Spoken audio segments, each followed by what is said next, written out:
booties for black girl nerds.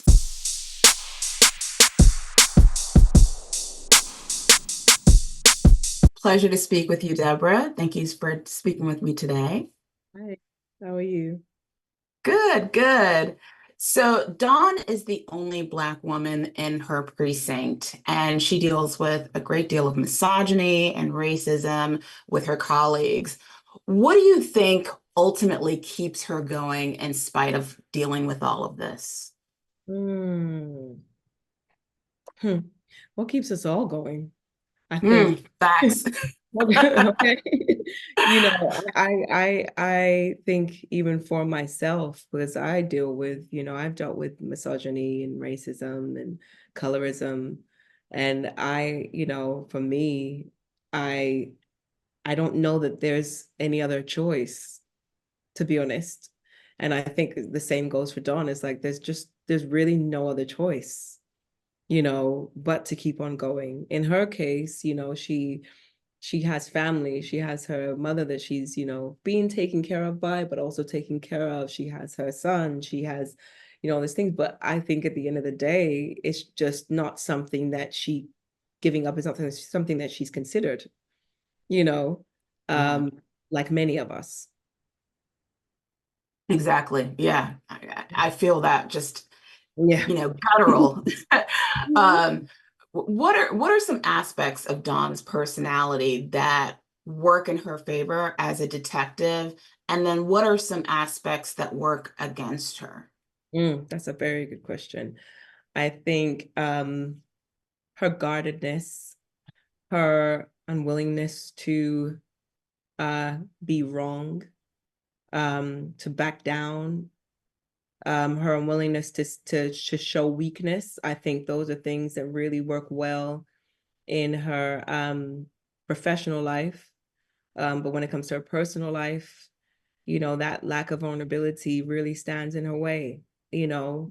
And again, like a lot of us, being able to say, I'm scared, or I don't have it figured out, or I don't know, or I'm hurting, ouch, I need help, things that are very, very hard to say. Um, that wouldn't necessarily serve her in the profession that she does, but would really serve her personally. She just finds it very, very, very, very, very hard, you know? And so I think that would be the place where she kind of struggles. Indeed, yeah. I mean, this series is it's scary. It's very dark, and I was curious for you as an actor and performer in this, as you're dealing and navigating with these scenes that get very dark and carrying that with you throughout the day. When shooting ends, what did you do to just sort of get into that safe, happy space to detach yourself from the day's shooting and get away from that darkness? It's it's something that I'm still trying to figure out. I think, I guess it just depends on what, because I'm a whole human being, so it depends on whatever's going on personally for me at the time, you know. It's something that maybe that the things that I maybe needed in the first installment, maybe not the things that I needed in the second. And I did trip up sometimes because I found myself trying to show up for myself in the same ways that I showed up for myself in the first season. But those ways weren't necessarily working, you know what I mean? And I needed to kind of readjust and be like, I'm a different woman now than I was, a few years ago. And so I needed my mom more in this second installment. I always need her. I need her in the first one, but I feel like, oh, my room services came. One second. One second. In this installment, actually I'll start over so you can have it clean, but I the things that I needed the first time around were very different than the things that I needed the second time around. And I needed to keep up with myself. As I think we all need to do as human beings is to keep up with yourself. You're ever changing. And I tried to show up for myself in the same ways that I did in the first time around. And some things worked, a lot of other things didn't. So for example, the first time around, I made it a point to kind of separate myself from my family and my friends because I really wanted to lean into just that feeling of loneliness that Lucky had. And this time around, I actually physically couldn't do that. I needed my family. I needed my mom. I needed my sisters. I needed my friends, you know? And so I gave myself permission to allow them into this thing. And what I found with that is that I ended up getting different types of inspiration for Dawn by hearing them talk about, by hearing, for example, my mother talk about being a single mother in the 90s and like, us moving to California and what that was like, and like her being a working woman and being in spaces that were male dominated, all those things I needed. And so, yeah, I just needed to just keep up with myself and allow myself to just have the things that I needed now as opposed to the things I needed then. Well, I'm glad that you shared that because also in this series, there's a great multi-generational story around family that's centered in this as well. So we get these scary horror elements in them, but then we also get this family dynamic that's explored, and there's a lot of multi-layers to that folks will see throughout these episodes. So thank you, Deborah, so much for taking the time to speak to Black Girl Nerds. I really enjoyed your performance, and I can't wait for everybody to see it. Thank you so much. Thank you. Take care. Bye-bye. I am a geek and nerd, okay? You have Oh, no idea. Thank you. Thank you.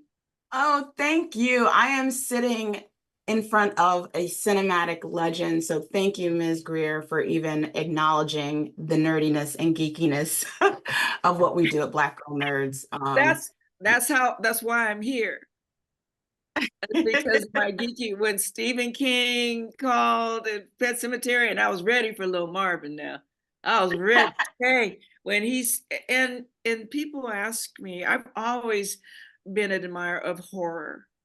The element of a deep-seated psychological sci-fi imaginary, and often, horror is the fear, the worst fear that we harbor. It's an emotion that we have to rein and control.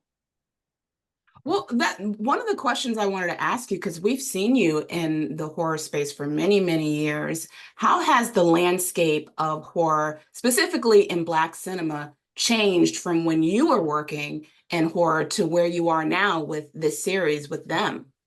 Well, there's more of an audience, and it takes a while to prepare an audience to accept a woman, me, Coffee, Foxy Brown, and Sheba, martial arts, sticking my head in the fire and the flames, knowing that I may not come out alive, and preparing a patriarchal society to understand a woman being in a man's role. Like, you have to study opera, the aria. Not everyone can just listen to opera, enjoy it, and understand it. Or ballet, or with what I did back in the day was my movies stayed in the theaters too long. And so what they figured out, the element of let's have a theater for martial arts, for Disney, for comic, for Spanish, for women's, for date, movies, rom-com. And so you have to prepare an audience to see horror, feel horror. A lot of people are afraid of horror. They don't, and with the element of the emotions so intense, and the technological aspect to create the sci-fi, to create the elements, are much more sophisticated and on point. When Lil Margin, when he was doing some stuff, I was like, we can do that today with such intensity and realism that we couldn't do before, 50 Yeah, years ago. But yeah. today it's there. The craft, the creativity, the science, the ability to think, oh my God, make you want to throw up or hide and turn on the lights and lock the doors. But we had to get there. And when you have, whether it's African American horror or just horror mainstream, you still got to bring it. You still got to attack the emotions. You still got to come in and just rip the rug out from somebody. You just got to snap the bone. You just got to cut the flesh. And it's one take. With me, it's like we have a saying in old school in my rustic farm upbringing that the first cut is the deepest. And there is Yes. no take two. And so when you have an audience that understands that, you got to bring a level of horror, right? Get go. You got to bring it and sweat it and have anxiety and emotion that you have trained yourself to reveal. Not everybody can just reveal themselves in the first take. It takes some confidence, a little Marvin to say, you can do it. I know you can. Here's the tech. Here's the arc. Here's the dial. Here's what's going to happen. The end result. Let's work backwards to make sure you get to that point. Because there's actors who've witnessed trauma and certain things in their lives that they may not be able to reach in the scene. So you have someone that can guide you and let you know you're going to be okay. Because horror is just that. We don't have it every day. We go and see it at the movie and then run, come back home to light and safe. But when it's that good, then it's the artistry is there and the audience and the confidence is there and built to accept it. And don't say it didn't happen. No, it could happen in your house. It can happen. Right. That's what I want to hear. I feel like you could teach a master class and just talking about cinema, talking about the horror genre, and they are giving me the wrap. I wanted to talk to you so much more, but thank you so much for taking the time to speak to Black Girl Nerds. I appreciate you. I appreciate your legacy, and I can't wait for everybody to see this because you are absolutely magnificent in this series. Well, thank you for enjoying and encouraging my work. Without you, the audience, there is no us. Thank you. Hey, Luke, how are you? How are you, Jamie? It's good. It's been a minute. It's been a minute. It's been a long time, but it's good to talk to you again. Totally. So Edmund is quite the complex character in this series. He's this insecure actor, got a little bit of a dark side. So performing this role, what did you enjoy more, the light side of this character or the darker side? The entire thing in totality, I enjoyed. The opportunity to be a part of this anthology. I'm a big fan of Lil Marvin and his work on them. Deborah, Ayorinde, I was geeked to be a part of this. Now to read who the character is, Edmund, it's such a challenge, so much fun. Just as a kid who wants to be a part of creating such a horror series, a film or whatnot, that part exciting, right? But then also the human part of it, of Edmund that was on the page, I resonated with me as an artist, as an only child, as a Black man, a loner, someone who's quite different than most people that I'm around. I resonated with him. I resonated with his need for space and to be seen and to be heard and to be loved, to feel loved. It just really moved me, outside of the opportunity to just have fun and spook the shit out of people. Yeah. And I feel like this character is going to resonate with fans. I think your character by far is the most compelling in this series, and really is going to probably be one of the more memeable characters people on social media are going to be talking about for sure. I'm grateful. You said you're grateful? I'm grateful. You should be. You should absolutely be. So you're obviously an actor. Edmund is an actor. Yes. And there's a bit of meta happening here. Yes. With the audition experiences that he has in this series, did you relate at all to those moments? Absolutely. Absolutely. I recall my first time auditioning where I wore a full costume, where I brought props. You don't do that. You can dress close to what the time period of the character is, maybe, but props, no, you don't do.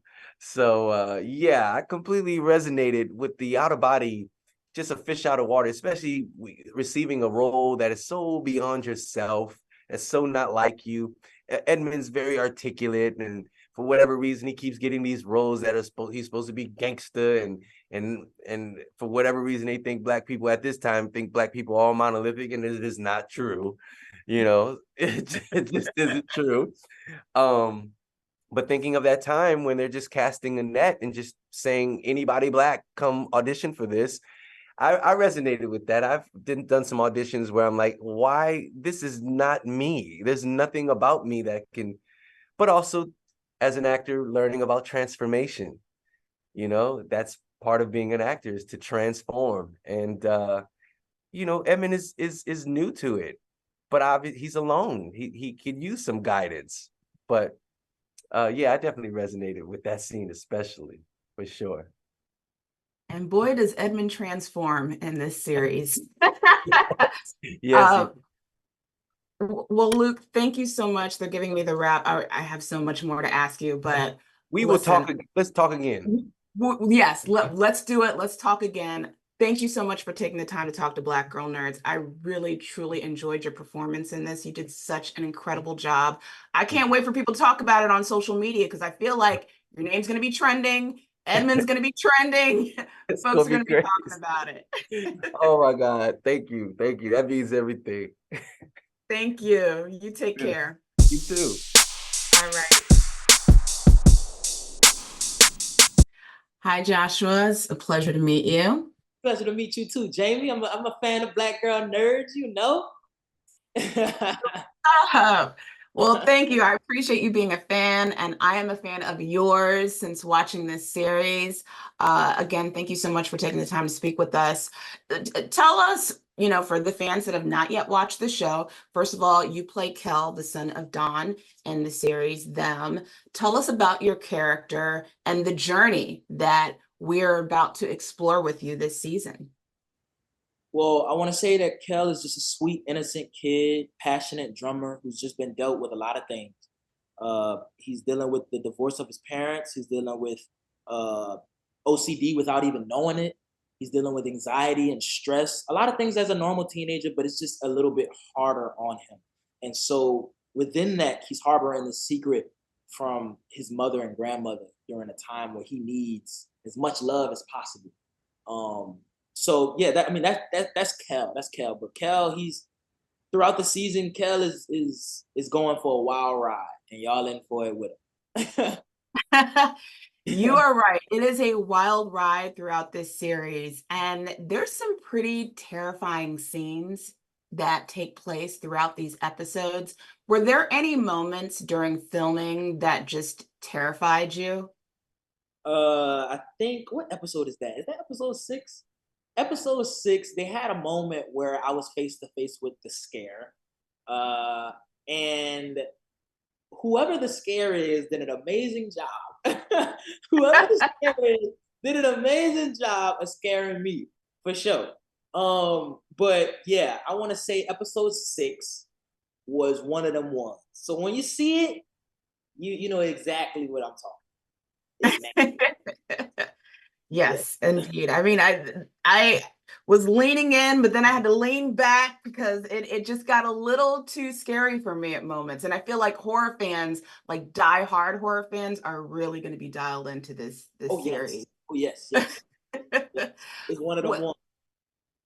Oh no, go ahead. It's one of those. It's one of them ones that'll really like have everybody on the edge of the seats. It's really horrifying. But it's our horror, you know what I'm saying? It's really Black horror, you know what I'm saying? It's a horror that has subliminal messaging, you know, it's really going to be interesting for how people perceive this season. I'm really excited. It sounds like you're a horror aficionado, like you know your horror films. What is your favorite horror film or maybe show of all time? And if you were to describe this show to someone, what horror film or series would you compare it to? Oh, that's a great question.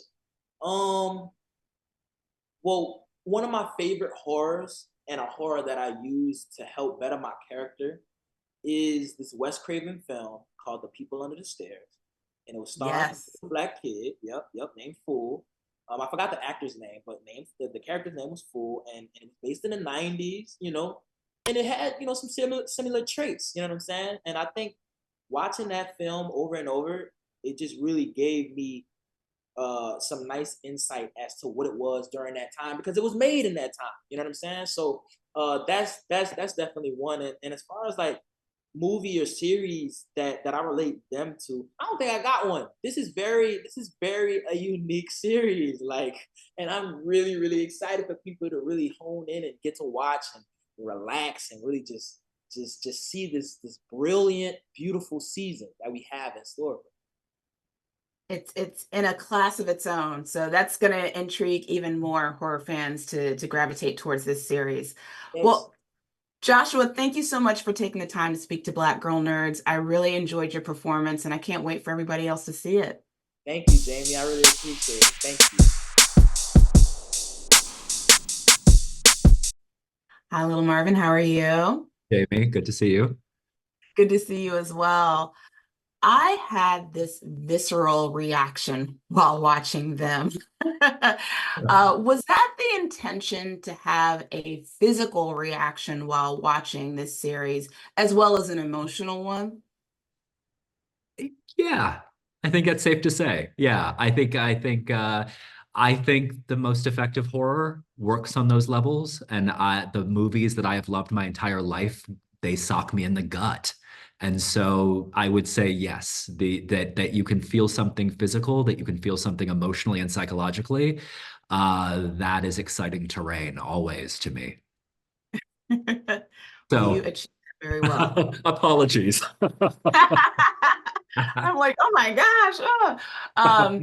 I noticed too, while watching this, that the music was like a supporting character. It was very significant, very prominent throughout these episodes, in this '90s time capsule that we're in. How important was the selection of the choices of songs were in this series, in selecting it? Extremely. They were very important to the first season, and they remain important to this season. I love what music is able to do, subconsciously, subtextually. I love the idea of subverting expectations. So taking songs, particularly songs from the '90s. I mean, let's just be real. It's the best music. I don't care what anyone says. It is the facts. It is the best music. So like this season was so exciting to me because I find myself so increasingly nostalgic for everything about that time period. So getting to turn those musical references on their head, or to like just drop something that goes, oh my God, that can push the story forward as well as make you go like, oh my God, I love that song. That's always the goal. Yeah, the scene with Luke James's character, when the song Guns N' Roses "Welcome to the Jungle" plays, and then it plays throughout the credits. I just let that song just play out through the credits. That was the hope. Yes. Yeah, it's so good, and it was a perfect moment for that scene as well, playing that song. So this is a bit of a harder question, but I think it's a very important one to ask. Some critics will say that horror stories that are rooted in the Black experience as it relates to racism and police brutality may be seen as Black trauma porn. What would you say to those critics? Respectfully, I disagree. I mean, I do, in the sense that I think for horror to be truly effective, one has to traffic in real things. And I'm not interested in things that are made up. I'm actually interested in rooting the stories that we tell in the truth. And so I think if people, are allergic to the truth, then that's one thing. But I think lending a level of veracity, and every season of this show is incredibly well researched. I mean, it's something I pride myself on, and the team prides themselves on, is that we really research the time periods that we're talking about so that it doesn't feel false. And so truth always wins. That truth can be painful to watch, but it's what can you say? It's the truth. So yeah. I love that. Truth always wins. That's a great answer. Well, listen, I absolutely loved this series. I was so dialed in. It was scary, and there was moments where I was just like, I had to back away from my screen. But I really loved the way it was told, and I love the family dynamic. So thank you so much for taking the time to speak to Black Girl Nerds. I really appreciate it, and I really can't wait for horror fans and really all fans of all genres to check this one out. That means the world. Thank you. I really appreciate you and your site. So thank you. Oh, thank you. You take care. You too. Thank you.